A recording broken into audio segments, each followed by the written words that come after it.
Ողջույն արգելի հեռուստադիտողներ, Ֆակտոր TV-ին տեսակապով զրուցելու է Հելսինկյան քաղաքացիական ասամբլեայի Վանաձորի գրասենյակի ղեկավար իրավապաշտպան Արթուր Սաքունցի հետ։ Ողջույն, պարոն Սաքունց։ Ողջույններս, պարոն Անանյան։ Պարոն Սաքունց, Հայաստանում վերջին շրջանում իրադարձություններ են տեղի ունենում, կալանավորումներ, հոգևորականների, այդ թվում բարձրաստիճան հոգևորականների կարգալույծ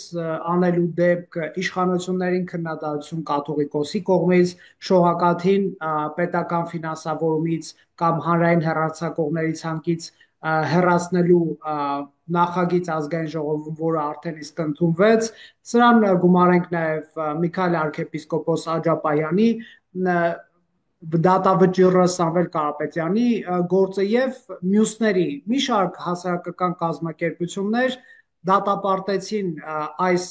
դեպքերը, նշելով, որ իշխանությունը հատել է կարմիր գիծը եւ քրեական վարույթները դարձրել են իշխանության դիմախոսների նկատմամբ պատժիչ գործիք։ Ձեր կազմակերպությունը չկար այս ՀԿ-ների ցանկում, թե ձեր մի շարք գործընկերներ միացել են։ Ինչու դուք չեք միացել, խնդրեմ պարզաբանեք ձեր տեսակետը։ Արդյոք իշխանությունը չի հատել կարմիր գիծը ըստ ձեզ։ Խնդիրը ոչ միայն կամ ոչ այնքան այդ կարմիր գծեր որակման մեջ էր, խնդիրը ընդհանրապես այդ տեքստի մոտեցման հետ էր կապված, որովհետև ամբողջը այն դեպքերը, որոնք նկարագրեցիք, իրենք ունեն բոլորովին տարբեր դրսևորումներ, քան ասենք թե այն գնահատականները, որ հնչեցվել են, իհարկե ես հարգում եմ իմ ընկերների, գործընկերների կարծիքը, բայց ես իհարկե համաձայն չեմ այդ գնահատականների կամ որակումների հետ, այդ պատճառով չենք միացել։ Հմ, Իսկ թե ինչու, հիմա շատ ավելի կոնկրետ ասեմ։ հա,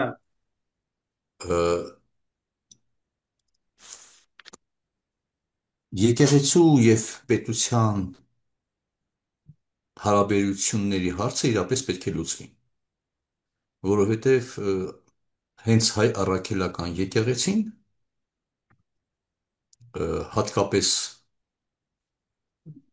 հանրապետական կուսակցության կառավարման ժամանակահատվածում ինքը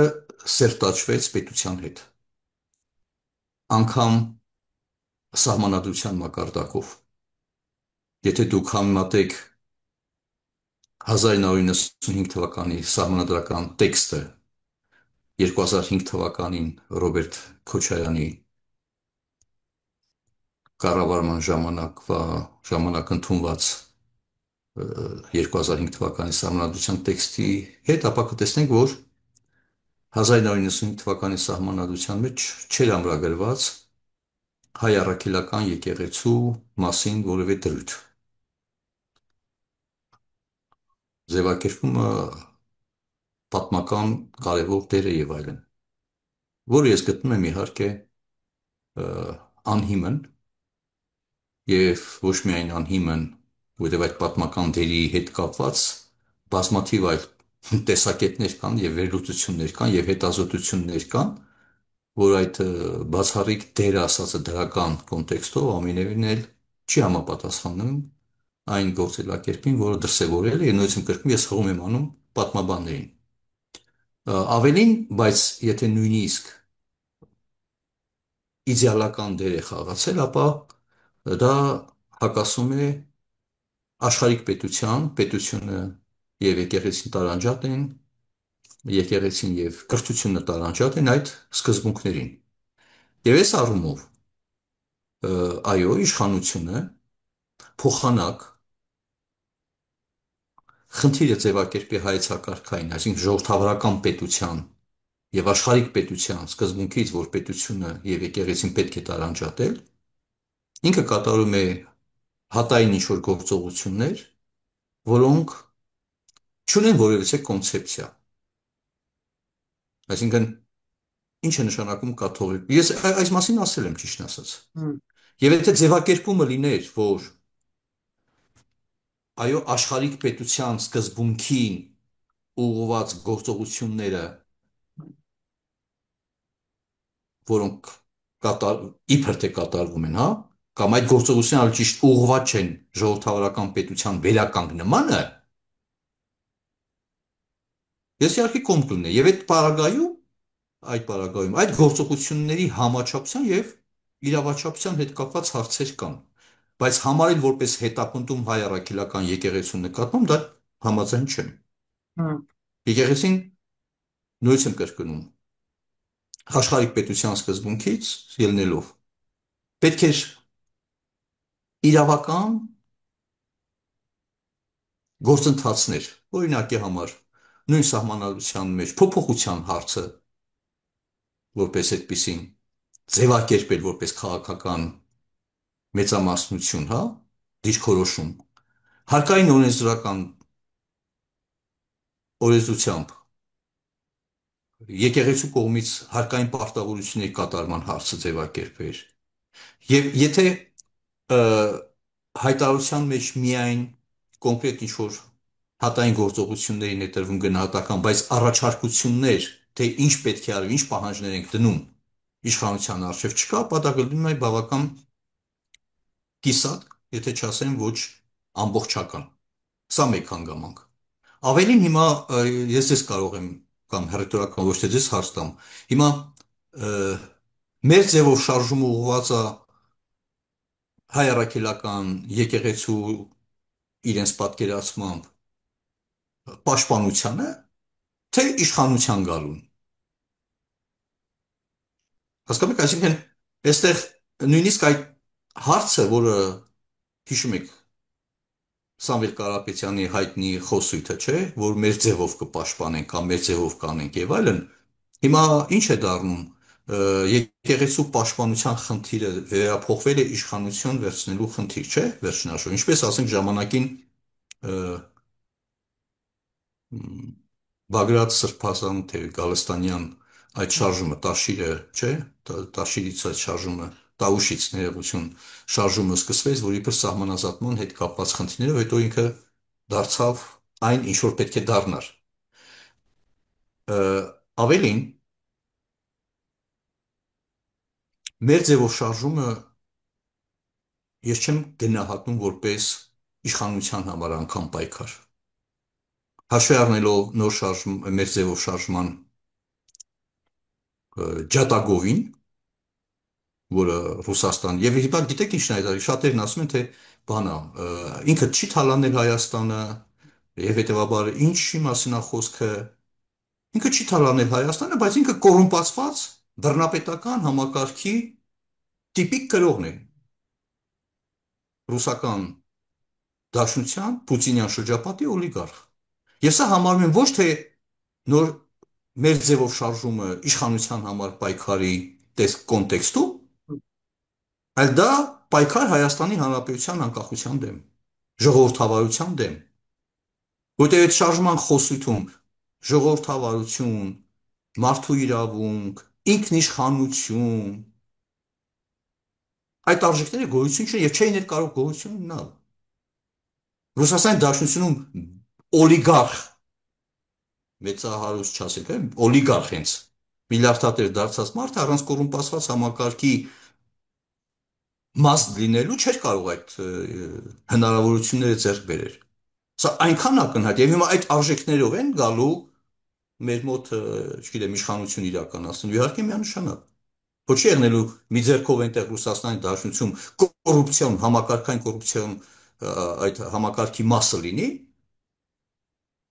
գա Հայաստանում կոռուպցիայի դեմ պայքարի։ Այն դեպքում, երբ որ նրա դեմ կա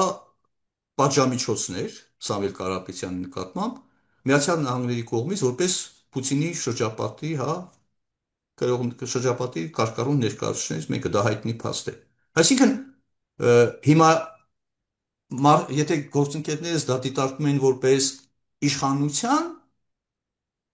եւ այսպես կոչված անդիմության հարաբերությունների դաշտ, ես դա դիտարկում եմ որպես Հայաստանի Հանրապետության պետության, անկախ պետության, ժողովրդավար պետության իրավական սոցիալական պետության դեմ ուղղված շարժում։ Այս գնահատականը չկա ի վերջո։ Հիմա, երբ որ այս կոնցեպտուալ մոտեցումները չկան, կամ դրանք դուրս են, մնացած գնահատականը լինում են կիսապրատ, իսկ անցնեմ գնահատականներին։ Համաչափ է արդյոք Սամվել Կարապետյանի նկատմամբ կիրառված խափանոճը, իհարկե ոչ, միանշանակ եմ ասում, բայց քաղաքական հետապնդում համարեմ, իհարկե ոչ, դա իր մնաց է պակաս, որ այլ երկրի քաղաքացին, թեկուզ ունենի կրկնա երկակի քաղաքական քաղաքացիություն, Հայաստանում գա քաղաքականություն իրականացնի։ Այդ Ռուսաստանում այդ ինչ քաղաքականություն է իրականացնել։ Քաղաքականություն իրականացնողները նեմցովներ, որ սպանեցին։ Խադարկովսկին էր նույն օլիգարխներից մեկը, որը քաղաքական փորձեց ակտիվություն ցուցաբերին, դատապարտեցին։ Լևոն Հայրապետյանը, որը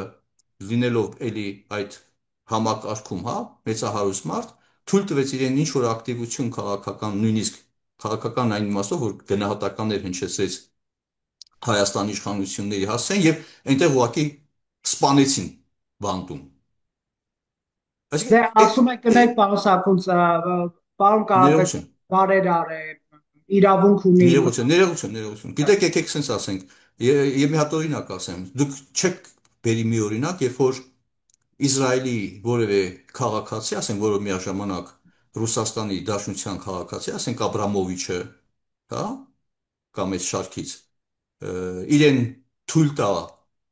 Իսրայելում քաղաքական գործողություն կատարի, եւ հետո ասենք, գիտեք, օքեյ, բա ինչ ա եղել, որ կարա գործունեություն, քաղաքական գործունեություն իրականացի։ Իսկ այդ բարերարությունը, դա բարերարությունը հիմք չի, եւ եթե մտածում եք, որ բարերարությունը հիմք է քաղաքականությամբ կամ քաղաքական համակարգում հայտ ներկայացնելը, բակները Քրքորյանը շատ ավելի մեծ բարերար էր։ Հստակ այն մարդը ինչքան օգնություններ տրամադրել 200 միլիոն դոլարի ծախել, շատ հստակ է, չէ՞, այդ իր հիմնադրամով, կամ Շարլ Ազնավուրը Հայաստանին այդ հիմնադրամով, բայց այդ մարդիկ հո իրենք քաղաքական շատ անձնավոր նաև Հայաստանի Հանրապետության քաղաքացիությունն էր, չէ՞, վերջին հաշվով։ Այսինքն բարերարությունը կամ բարեգործությունը համարել որպես փաստար քաղաքական համակարգում հայտ ներկայացնելու ունենալով ավելին, ես նույնիսկ Քրքորյանին ես որ Միացյալ Նահանգներում է բիզնես ծավալել կամ շարժազան, որ իր արվեստով է այդ հնարավորությունն է ռեսուրսները ստեղծել, որ նվիրաբերել է երկրաշարժից սկսած Հայաստանում, չէ՞։ Դրանք համեմատել Ռուսաստանում օլիգարխիկ բռնապետական ռեժիմի պայմաններում այո կոռուպցիոն բովանդակություն, որտեղ այնտեղ կոռուպցիան համակարգային է։ Սա եւ չի կարող որևիցե մեկը այնտեղ առանց իշխանության այդ ռեժիմի թողտվության կամ համաձայնության եւ հիմա տեսնում եք, չէ՞, այլ որոշակի օլիգարխների հետ կապված ըստ քաղաքական նպատակահանության ոնց է վերաբերվում Պուտինյան ռեժիմը։ Ադրբեջանի հետ հարաբերություններին փոքր սրվեց, սկսեց ադրբեջանական ծագում ունեցողներին, հա, հետապնդումներ մի ամբողջ շարք։ Չէ, Կներեք վերջին պարոն հաշվով։ Սարգսոն, այստեղ մի հարց եմ ուզում տալ, որ շարունակենք, տեսեք, օրինակ Վարդան Ղուկասյանի պատմությունը, կալանավորման պատմությունը, թեև ԱԾ-ն հրապարակել էր այսպես գաղտնալսում նշելով, որ դա այսպես կաշառքի շուրջ խոսակցություն է եւ այլն, դիտվում է, գիտեք, օրինակ ընդդիմության նաև ՀԿ սեկտորի որոշ ներկայացուցիչների կողմից այն համատեքստում, որ հիշում եք, որ քաղաքական իշխանությունը հաղթած համայնքապետերին պատժում էր։ Օրինակ Մամիկոն Ասլանյանին Վանաձորում, օրինակ Ալավերդիում այսպես մի ավականի մտածում եւ Պարոն Անյանյան, մենք այդ ժամանակին իշխանությունը չի հանդուրժում, այսպես ասենք, հաղթած ընդդիմադիրներին, այդպես չի արդյոք։ մենք տվել ենք մեր հայտարարություն անկախ դիտորդի կողմից, եթե կհիշեն իհարկե կամ հարկամարին, որ տեղական ինքնակառավարման առանձին մարմիններում մենք օրինակ հենց բերել ենք Ալավերդու դեպքը մի քանի ուրեմն խնդրահարույց համայնքներում, որ տեղի է ունենում իշխանության զավթում։ Այսինքն ավականու ընտրություններում քվեարկության արդյունքները չեն կեղծվում, բայց արդեն ավականու կողմից իշխանության ձևավորման այդ գործընթացում միջոցներ են կիրառվում, գործիքներ, այդ թվում ոստիկանության ներգրավում, քրեական հետապնդումների, հա, միջոցով, որտեղ խաթարվում է ավականու կողմից տեղական ինքնակառավարման մարմնի քաղաքապետի ձևավորման ինստիտուտը, հա։ Վարդան Ղուկասյանի Բայց դեպքում չի, տեսեք, մի րոպե, հիմա Մարտին Գրիգորյանն ասում էր դա է, այդ տեսեք, դե վիճակը։ Մարտին Գրիգորյանը կասի, բայց հիմա ես այն որ շարադրեցի մի քանի օրինակի համար նույն փաստաբան Կոչուբաևի դեպքում Այո, իհարկե միանշանակ է որ թե ձերբակալման կամ մարդուն բերման ենթարկելու այդ գործողությունները անհամաչափ են վիրավորանքի կամ զրպարտանքի տվյալ դեպքում վիրավորանքի հիմքով ամենաառավելագույն իմ համոզմամբ, հա, պատասխանատվությունը կարող է լինել վարչական պատասխանատվություն, բայց ոչ թե քրեական պատասխանատվություն։ Հիմա համարեմ, որ դա Կոչուբայրը ինչ քաղաքական գործիչ։ Հասկանում եք, այստեղ հիմա անցում կատարեմ երևույթի երկրորդ մասին իշխանությանը։ Իշխանությունը բացարձակապես հնթի, չասեմ, այլ ուղղակի անկարողունակ եղավ գնահատելու այն ռիսկերը, մեկ, ես նկատի ունեմ հիբրիդային պատերազմի ռիսկերը, որոնք գոյություն ունեն, մեկ, մյուսը այն ռիսկերը, որոնք ծագում են կամ ծագեցին դատաիրավական համակարգի ոչ պատշաճ ռեֆորմի հետևանքով, չէ՞ որ մենք առաջարկում ենք վեթինգ։ Մենք վեթինգ էինք առաջարկում։ Վեթինգ ոչ միայն դատական համակարգում, վեթինգ էինք առաջարկում քննչական մարմիններում, վեթինգ էինք առաջարկում ոստիկանությունում, վեթինգ էինք առաջարկում դատախազությունում։ Այս ամենը չարեց։ Եվ հիմա այդ ը, առանձին հրդեհները հանգցնելու համար այդ հրշեջային, հա, այդ միջոցներով փորձում է ինչ-որ կրակներ հանգցնել, որոնք անխուսափելիորեն լինելու են ոչ համարժեք, ոչ հիմնավոր, որովհետև այդ ինստիտուտները չեն ձևավորվել, որի հետևանքով մենք ունենում ենք այն ճահիճը, որում մենք հայտնվել ենք։ Այստեղ հասկանում եք իրավիճակը այնպիսին է, մի քիչ Թումանյանի ասած թռչնի բարձունքից նայենք, հա, այս իրավիճակը հանգիստ հայացքով։ Հիբրիդային սպառնալիքներով հանձինս պրոկրեմլյան ուժերի մենք ականատես ենք։ Եվ սա ստեղ իմ ցավոդարդ իշխանությունը չի։ Չնայած իշխանությունն է պատասխանատվություն կրում այդ սպառնալիքների կանխման, կանխարգելման առումով։ Բայց այդ ոչ իրավաչափ նույն կալանքի որոշումներ մենք ասել ենք։ Կալանքի վերաբերյալ դատարանների որոշումները շատ մեծ թիվ են եւ դա խիստ բանը կասկածելի են եւ ընդունելի չէ, որտեղ ազատազրկման վայրերում կալանավորվածների թիվը արդեն մեծ ավելի շատ է, քան թե դատապարտվածների թիվը, հա։ Եվ այստեղ հիմա գիտեք այս երբ որ մենք ասում ենք որ այո եւ կան այս սպառնալիքները եւ այս սպառնալիքները ոչ թե վերացական են, այլ կոնկրետ են դրսևորումներով եւ այդ դրսևորումներին ժամանակին չեն տրվում համարժեք պատասխան։ Օրինակ Մամիկոն Ասլանյանի նկատմամբ քրեական գործը հարուցվել էր ընտրություններից 1 տարի առաջ, չէ՞։ Մենք դրա մասին ասել ենք։ Եվ բայց այստեղ կանոնավոր հաղթանակից հետո։ այո, հաղթան։ Եվ այստեղ հիմա տեսեք, եւ այստեղ մենք ասում ենք որ ինչու՞ չէիք դուք արդյունավետ գործում։ Ոչ թե ասում ենք թե կալանավորելը համաչափ է, բայց դուք պետք է միջոցներ ձեր քրեական գործով քննությունը ինչու՞ չէիք արդյունավետ բանանում։ Բայց միաժամանակ երբ որ ասում եք, բա գիտեք ոնց է, միայն ընդդիմադիրների նկատմամբ, բայց դե կներեք։ Էկոնոմիկայի նախարարի նկատմամբ քրեական գործ չարուցեցին։ Նոր թարմօրինակ մանկավարժական համալսարանի ռեկտորի եւ մի ամբողջ անձնակազմի քրեական գործ չարուցեցին։ Այսինքն եթե ասենք թե միայն ընդ որում նաև կալանավորում կամ խափանման միջոց եւ այլն Քերոբյանը չի ազգանում կարծեմ Այո, նախարարի։ Վահան Քերոբյանը, հա, Վարանք կալանք չի կիրառվել։ որոշ Այո, ժամանակ դա էլ ենք համարում ոչ համարժեք։ Չնայած Այսինքն, բայց այստեղ մի հատ ուրիշ մտահոգություն կա։ Այսինքն ես այդ պրակտիկան դատաիրավական պրակտիկան խիստ վիճարկելի է, խիստ անընդունելի է անհամաչափ գործողությունների առումով։ Վարդան Ղուկասյանի դեպքում տասնյակ քրեական գործեր կան հարուցված։ Այդ տեղի ականջում քնացեք 16, չեմ քանի տարի այդ մարդը Հմ, քաղաքապետ եղել այդ համայնքում։ Երբ որ մենք ասում ենք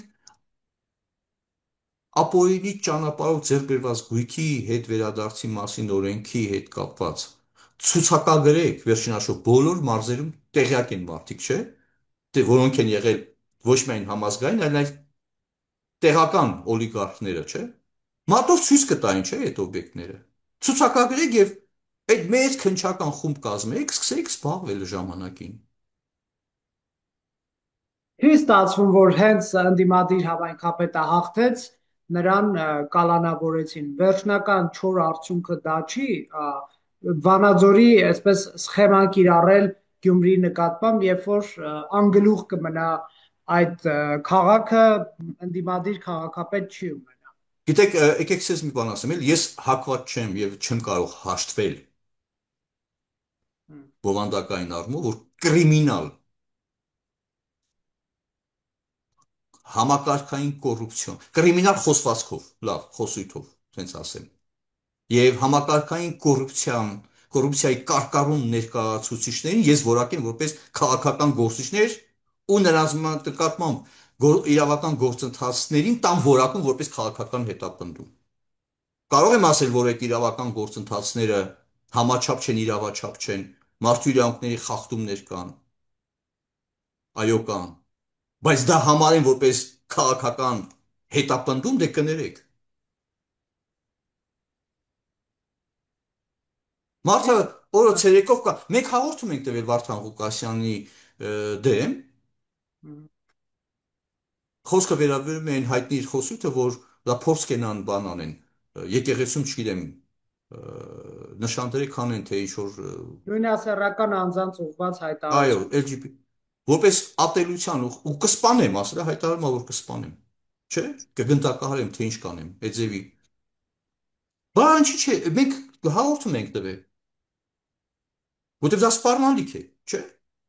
Ընթաց չի Բայց հիմա այդ խոսույթով, երբ որ քրեական գործ չեն հարուցել, այո, դա իրավապահ մարմինների ոչ համաչափ, հա, կրում։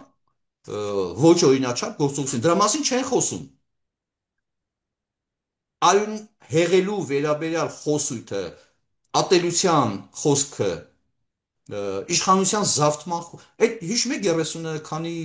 գնդապետներ, գեներալներ, որ զինված հեղաշրջում ենք, չէ՞, մենք որակեցինք մենք հրապարակային փորձ, Շտաբի պետի, զինված եղա։ շտաբի, այո, գեներալների Հա, հայտարարություն։ բա քրեական գործ չարուց, այդ դրա համար ենք քննադատում, բայց այսպես այսպես կոչված ընդդիմությունը դա չի տեսնում որպես քրեորեն հետապնդելի գործողություն։ Չնայած եթե իրանց օրոքերն էլ փոքր իրեն մի հատ, չգիտեմ, լեցենանտ անգամ նման բառ ասեր, մի անգամ իսկ կձերբակալեր։ Այսինքն ես այստեղ ինչի մասին եմ ասում, որ այո, իշխանությունը պատասխանատու է իրավունքների խախտման համար, իրավական մեխանիզմների եւ ինստիտուտների ոչ համաչափ եւ ոչ իրավաչափ գործողությունների համար, բայց դա որակեն որպես քաղաքական հետապնդում այն մարդկանց, որոնք իրենց բովանդակությամբ քաղաքական չեն, խոսույթը ժողովրդավարական պետությունում պաշտպանված չի կարող լինել մտածելակերպը, մոտեցումը, վարքագիծը։ Կներեք, ես դա չեմ կարող աշեզրկել։ Հղում են անում Եվրոպայի խորհրդի խորհրդարանական վեհաժողովի 1900 բանաձևին։ Այո, այնտեղ ասում է կարծիքի արտահայտման համար հետապնդում, բայց կներեք, նախ Եվրոպայի խորհուրդը հիմնվում է եւ գործում է խորհրդարանական վեհաժողովը մարդու իրավունքների հիմնարազատությունների կոնվենցիայով, որի 10-րդ հոդվածով կարծիքների տեղեկությունների ազատ տարածման երկրորդ մասով հստակացնում է, որ կարծիքները չեն կարող, ոչ տեսակետները չեն կարող պաշտպանված լինել ժողովրդավարական պետությունում, եթե դրանք ժողովրդավարական պետության անվտանգության դեմ են, հասարակական կարգի, ուրեմն խաթարմանն են հանգեցնում, այլոց իրավունքների ոտնահարմանը եւ այլն։ Այսինքն ժողովրդավարական պետությունում չպաշտպանված կարծիքը սահմանափակող է։ Իհարկե, այնտեղ կա մի քանի ամբողջ գործիքակազմ, այնտեղ կա եւ վարչական պատասխանատվություն եւ քրեական պատասխանատվություն նայած, այդ արդեն պետությունն է ինքը որոշում։ Այստեղ մենք Իրավապաշտպաններ խոսում ենք կան, իրավապաշտպաններ կան, ասում են Միքայել arczepiskopos Աջապայանը ուղղակի ասել է, դա ռազմական հեղաշրջման կոչ չի եւ անհամաչափ է 2 տարվա այդ պատժաչափը կարելի է այդ դեպքերի վրա էլ տարածել նույնը Սամվել Կարապետյանի։ կապ նույնիսկ կրկև ես ասեցի, օրինակ Սամվել Կարապետյանը ուղղակի պերսոնալ նոն գրատա պետք է հայտարարեն ու վերջ։ Հա։ Բացատրեն, որ այստեղ ինչ քաղաքականության մասին է խոսքը։ Երբ որ եկեղեցին դարձել էր կոռուպցիոն կառավարման համակարգի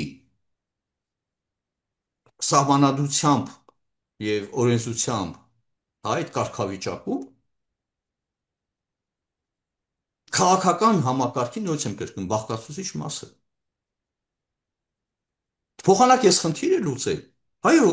ինչա Կճարանի բանը Տիգրան Սարգսյանը դա հիշատակում է։ Մի ոչ, այո, դա ինչի՞ չեն դրա մասին խոսում։ Եվ իշխանությունը չի խոսում եւ իշխանությունը պետք է իհարկե հանձինս իր իրավապահ մարմինների դրանով քննություն իրականացնել, չէ՞ վերջնաշով։ Ընտրովի արդարադատությունը վերաբերում է ոչ միայն ընդդիմադիր, այլ նաև նախկինում կատարված հանցագործությունների համար կամ հանցավոր գործողություն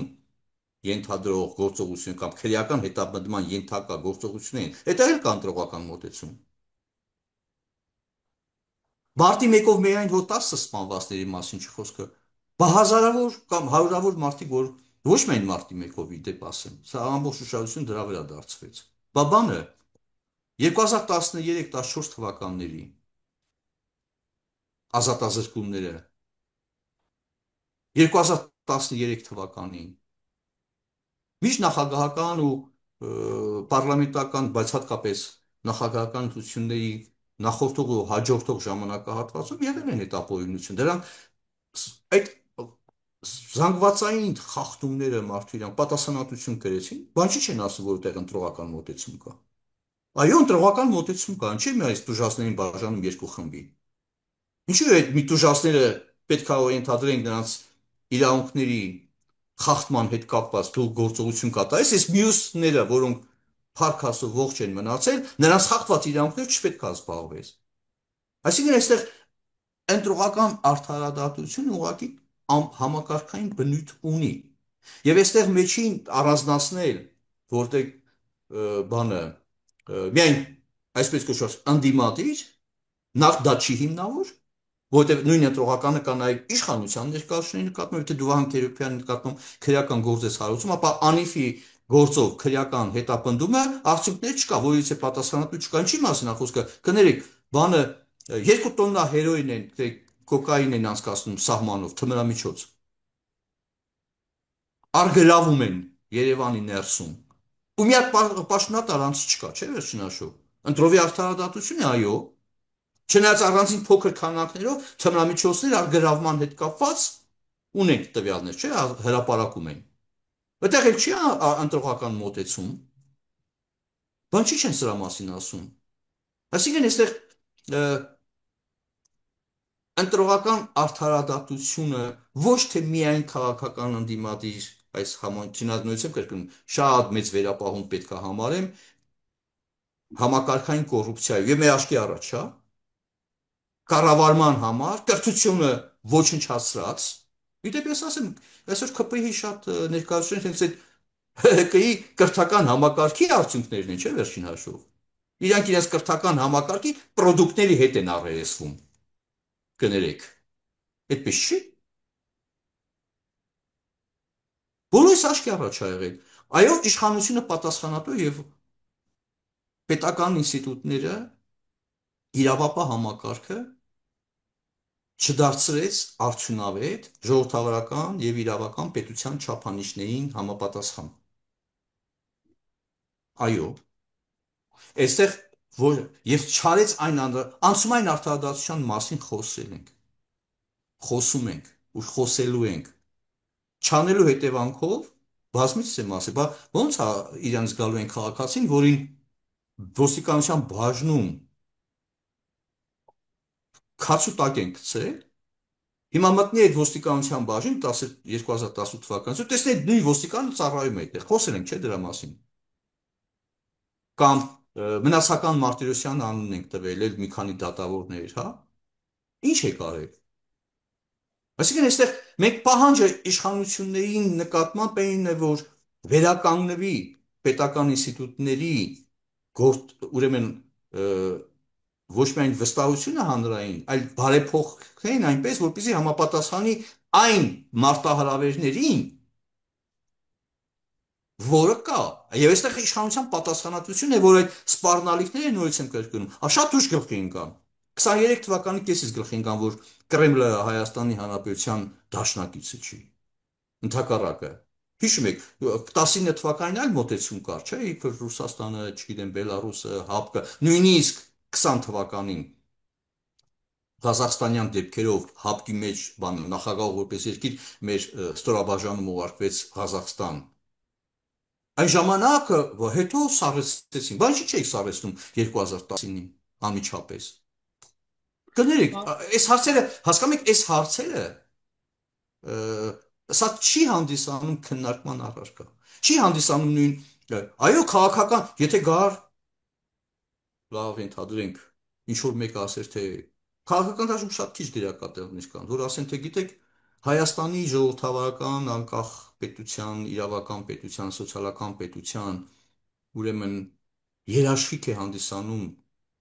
դուրս գալը ԵԱՏՄ-ից, որը չի ասում ոչ իշխանությունը եւ ոչ էլ այսպես կոչված պարլամենտական ընդդիմությունը եւ նրան աչակից կամ հարող ուժերը, կամ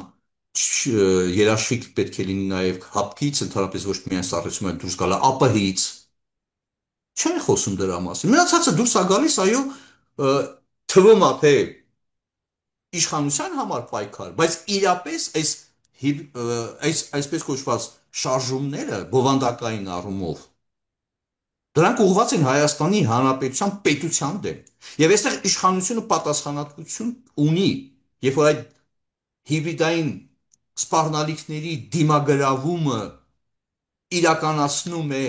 փնթի ձևով, ոչ իրավաչափ, հա, ոչ պատրաստված։ Մենք խոսում ենք դիմակայության մասին, բայց դիմակայությունը վերացական չի, դա կոնկրետ մարմիններ են, որոնց գործողությունը պետք է լինի իրավաչափ։ Օպերատիվ հետախուզական միջոցառումների մասին բավական մեծ խոսույթ է գնում։ Այո, օպերատիվ հետախուզական միջոցառումները բավական ռիսկային են մարդու իրավունքների տեսակետից, որովհետև ինչքանով է հիմնավոր դատարանի կողմից որոշումը եւ ինչ հիմնավորումներ են ներկայացել դատարանին, որ պետք է ընդհանուր օպերատիվ հետախուզական միջոցառում իրականացվի այս կամ այն անձի նկատմամբ, այս կամ այն ենթադրյալ կամ չգիտեմ կասկածների արկայության դեպքում, որ հանցագործություն է կատարում կամ հանցագործություն են կանխելու։ Ես անձամբ ուրեմն ԱԱՑ-ի կողմից այդ օպերատիվ հետախուզական միջոցառումների հիմնավորվածության հետ կապված իմ նկատմամբ քրեական գործ չկա, բայց ես ճշտել եմ, որ նման աշխատանքներ կատարել են։ Դատական համակարգով գնացի, համանդական դատարանը անգամ դիմում չընդունեց վարույթ։ Հասկանում եք, այսինքն հիմա ես ասեմ քաղաքական հետապնդման զոհ եմ, չէ։ Ես ասում, որտեվ հիմա այդ տեսակետից ինքը իրավական համակարգի, դատական համակարգի բացառիկ անգրագետ, հա, ոչ իրավաչափ մոտեցման մասին է խոսքը, ընդհանուր միջև սահմանադրական դատարանի։ Բայց այդ մարդիկ նույնպես եմ կրկնում։ Ես այս ամփոփ եմ, հա, պարոն Անանյան։ Այո, ամփոփ ենք։ Եթե լիներ այդպիսի գնահատական, որ այո, մենք շատ մտահոգված ենք Հայաստանի Հանրապետության դեմ հիբրիդային սպառնալիքների այս դրսևորումները եւ պատասխանատու ենք համարում իշխանությանը, այդ սպառնալիքները ոչ պատշաճ ժողովրդավարական եւ իրավական պետության չափանիշներին չհամապատասխանող կամ այդ չափանիշներից նահանջող կամ դրանք խախտվող միջոցներով դիմագրավելը, ես կհասկանայի։ Բայց համարեմ դրանց քաղաքական հետապնդում, կամ քաղաքական հետապնդման զոհեր, կներեք, դա արդեն իմ հասկացողությունից դուրս է։ Ես ես վստահեցնում եմ։ Պարոն Սաքունց, շնորհակալ եմ այս հարցազրույցի համար։ Հուսամ հասկանալի դարձավ, թե ինչի մարա, որովհետև դա Այո, կներեք։ այո, շնորհակալություն, հարգելի հեռուստադիտողներ, Ֆակտոր TV-ն ուղիղ տեսակապով զրուցում էր Արթուր Սաքունցի հետ։